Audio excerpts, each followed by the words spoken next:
Gold, trusted gold buyers. మీరు తాకట్టు పెట్టిన బంగారాన్ని విడిపించి ఈ రోజు ఉన్న మార్కెట్ ధరకు కొనబడను. మీరు చూస్తా ఉన్నారు, జాహ్నవి తప్పిపోయినప్పుడు ఏదైతే కుక్క ఉందో ఆ కుక్క వెళ్ళిపోయి మళ్ళీ వచ్చిన తర్వాత పిచ్చి పిచ్చిగా బిహేవ్ చేస్తుంది. దానికి కొన్ని గాయాలు కూడా అయ్యాయి. సో దానికి ట్రీట్మెంట్ అవసరం.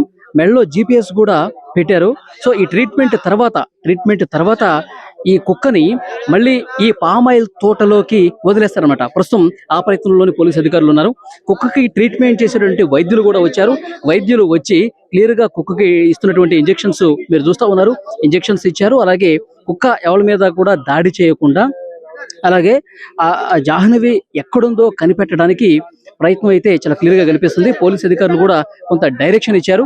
సో కుక్కకి ట్రీట్మెంట్ పూర్తయిన తర్వాత, ఇంజెక్షన్స్ పూర్తయిపోయిన తర్వాత డైరెక్ట్ గా అది కుక్కను వదిలేశారు. చూడండి, కుక్కని వదిలేశారు. కుక్క ఇప్పుడు ఎక్కడికి వెళుతుంది అనేది కూడా చాలా క్లియర్ గా మీరు చూడొచ్చు. కుక్క ఎటువైపు పోతుంది, ఇప్పుడు ఇంట్లోకి వెళ్తుంది.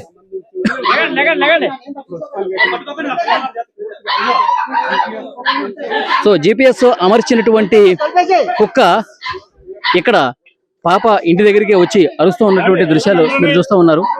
సో ఆ కుక్క ఎటువైపు వెళ్తుంది, తోటలో ఎటువైపు వెళ్తుంది అనేది కూడా పోలీసులు చూస్తా ఉన్నారు. కుక్క తోటలోకి వెళ్ళిపోయిన తర్వాత ఎటు నుంచి ఎటువైపుకి వెళ్తుందో కూడా చాలా క్లియర్ గా పోలీసులకు అర్థమైపోతుంది. ఎందుకంటే GPS దాని మెడలో అమర్చారు. సో మీకు కనిపిస్తుంది, ఆరెంజ్ కలర్ ట్యాగ్ మెడలో కనిపిస్తుంది, చూశారు కదా. సో ఆ కుక్క ఎటువైపు వెళుతుంది, ఈ తోటలో ఎటు భాగంలో తిరుగుతుంది, జాహ్నవి ఉన్న ప్లేస్ కి ఆ కుక్క ఏమన్నా వెళుతుందా, అక్కడికి వెళితే గనక పాపను ఈజీగా ట్రేస్ చేయొచ్చు అన్న దాంట్లో భాగంగా పోలీసులు ఈ ప్రయత్నం చేస్తూ ఉన్నారు. మెడలో ఆ ట్యాగ్ ను కూడా అమర్చి పామాయిల్ తోటలోకి వదిలినటువంటి దృశ్యం మనకి ఇక్కడ క్లియర్ గా కనిపిస్తోంది. సో చూస్తున్నాం, ఐ డ్రీమ్ కెమెరా కుక్క వెనకాలే వెళుతున్నటువంటి దృశ్యం కూడా మీరు చూస్తూ ఉన్నారు. సో ఎట్టి పరిస్థితుల్లో ఈరోజు సాయంత్రానికల్లా పాపకు సంబంధించినటువంటి కీలక సమాచారం వచ్చే అవకాశం ఉందని పోలీసులు చెప్తున్నారు. ఎందుకంటే పాప 6 రోజుల క్రితం తప్పిపోయినప్పుడు ఆ పాపతో పాటే ఉంది ఈ కుక్క.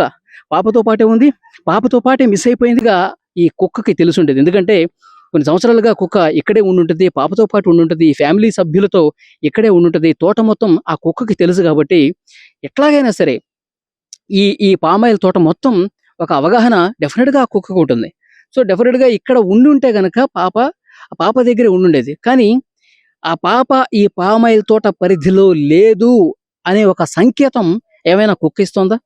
అందుకే ఈ కుక్క పామాయిల్ తోట లోపలికి వదిలిపెట్టినా సరే లోపలికి పోకుండా, ఆ పామాయిల్ తోట లోపలికి ఎక్కడికి పోకుండా ఇంటి దగ్గరికి వస్తుందా? పాప ఇక్కడ లేదు, బయటే ఉంది, మీరు బయట ఎతకండి అని చెప్పి కుటుంబ సభ్యులకి ఏమైనా సమాచారం ఇస్తుందా? ఇవన్నీ కూడా తెలియాల్సినటువంటి అవసరం ఉంది.